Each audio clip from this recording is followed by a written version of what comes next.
What is your prayer today? Are you praying for healing?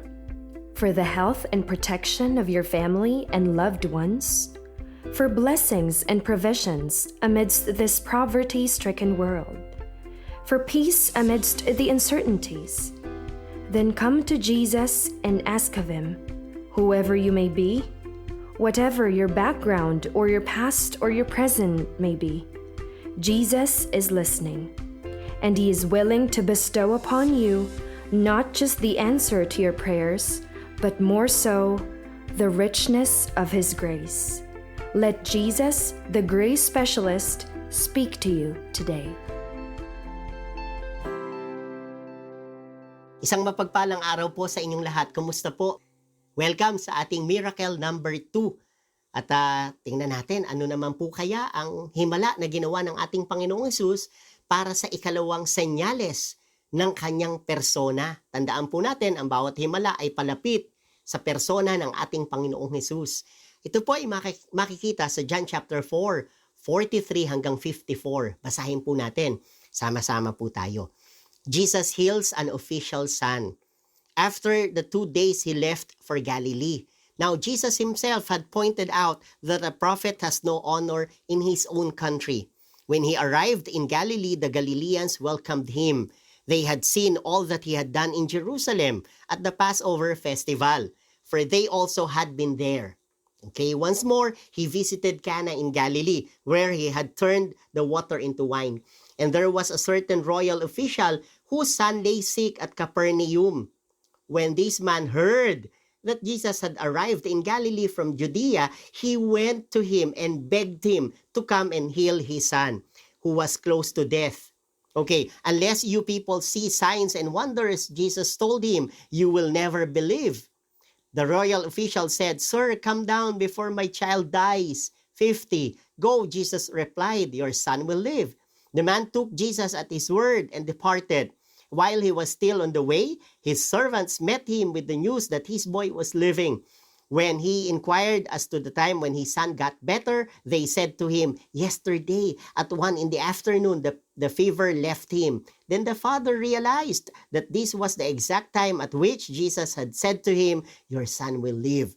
So he and his whole household believed. This was the second sign Jesus performed after coming from Judea to Galilee. Jesus, the specialist. What kind? Para sa miracle number 2, Jesus, the grace specialist. Grace, biyaya. Sabi po nila, ang salitang grace is taken from the Latin word charis, kung saan galing yung charismatic, charismata, dun galing yung salitang charis. Divine enablement, unmerited favor. Diba? Sabi ng ilang manunulat, if there is one word that is distinctively Christian, that is the word grace. Mayaman po ang biyaya ng ating Panginoon. At dito po, sa ikalawang himala na ginawa niya, sobrang hayag ang laki at ang lawak ng biyaya, ng grace of the Lord. Isa-isahin ko po. Una, sinabi lang dyan, certain royal official lang ang sinabi. Walang indication kung ano ang background ng lalaki po. Of course, bilang Roman official, pwede nating malaman ang ginagawa niya, ang job description niya bilang Roman official. Pero yung personal identity niya, wala po. Yung mga tanong na, sino kaya siya? Saan siyang religious group galing? Mabuti kaya siyang tao? Sumusunod kaya siya sa batas? Mapagmahal kaya siya sa kanyang pamilya? O sa ating kapanahunan, church member kaya siya? Music minister kaya siya? Pastor kaya siya? Spiritual ba siya? Matulungin ba siya? Walang indication kung ano ang background. Pero, meron hong description sa ginawa niya. Verse 47, kasi mga elemento po ito sa pagsulpot ng grace, ng biyaya, sa pag-appear ng ating grace specialist ng Panginoong Hesus. Verse 47, when this man heard that Jesus had arrived in Galilee from Judea, he went to him and begged him. Tatlo po. He heard, he went, he begged him. Nadinig, nagpunta, nakiusap. He is asking for Jesus' healing touch. He is asking for Jesus' healing grace. Biyaya po ang hinihingi niya sa Panginoong Hesus. Nakiusap po siya At naging very specific nga po siya. Sa verse 47, sabi and begged him to come and heal his son who was close to death. Now, pakitingnan po natin paano naganap ang hiwaga ng biyaya, ng grace, yung mystery of grace. Nasa 2 verses po. Yung verse 49 and 50, napakaganda po. Tingnan ho ninyo, pakinggan ninyo pong mabuti. Dito lulutang yung mystery of grace. Dito mag-a-appear ang ating grace, the grace specialist, our Lord Jesus Christ. Okay, verse 49, the royal official said, "Sir, come down before my child dies." As if to say, Lord, in our context po, oh Lord, heal my wife. Lord, heal my husband. Lord, bless my business. Lord, heal my disease.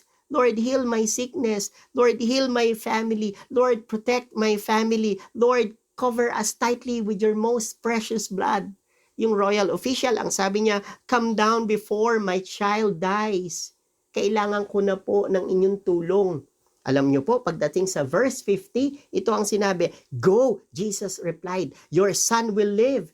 Go, I heard your prayer. Go, receive my grace." Akto po ng napakamayamang awa at biyaya ng ating Panginoong Jesus. Pure grace, very pure, very simple. Bakit po? Isang pangungusap lang. Go, Jesus replied, "your son will live."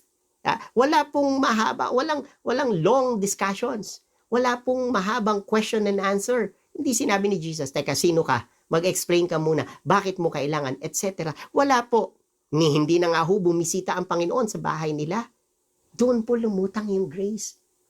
Isang mayamang pagsusumamo ng isang amang nangangailangan at isang pangungusap ng isang mabiyayang Panginoong Jesus. Your son will live. A sentence full of grace. As if to say, your business will live. Your career will live. Your dream will live. Your family will live. Grace specialist. At kapag grace ang pinag-usapan, grabe po talaga. Parang walang katapusan. Tingnan ho ninyo as we end. Sabi po sa verse 50, continuation lang po ito, the man took Jesus at his word and departed. While he was still on the way, his servants met him with the news that his boy was living. Nabuhay po yung naghihingalong anak. When he inquired as to the time when his son got better, they said to him, "Yesterday, 1 in the afternoon." Then the father realized that this was the exact time at which Jesus had said to him, "Your son will live." So he and his whole household believed. Ano po na kamit niya? Not just the healing of his son, but the salvation of his whole family. Gumaling ang kanyang anak, pero naligtas ang kanyang buong pamilya. Ano po ang tawag doon? Grace. Biyaya ng ating Panginoong Jesus. Lapit po tayo si Jesus po, the grace specialist. Kung sa panahon ngayon, meron kang napakatinding pangangailangan, lapit tayo sa Kanya. Siya na puno ng awa at biyaya ay puno ng pagmamahal. Bibigyan niya tayo ng kapahingahan. Bibigyan niya tayo ng katugunan sa ating pangangailangan. Damhin po natin si Jesus, the grace specialist. Magkita-kita po tayo para sa miracle number 3 po natin. Ito po ang inyong lingkod, kasama na nag-iwan ng isang taos-pusong panalangin. May every moment of our lives bring us closer to Jesus, that we may live every second of it for Jesus. God bless you, and I'll see you around. Thank you so much for listening to the Jesus is Lord Church Worldwide podcast. Please subscribe to this podcast so you won't miss a single episode. To know more about the JIL ministry, please visit jilworldwide.org. Until next time, God greatly bless you.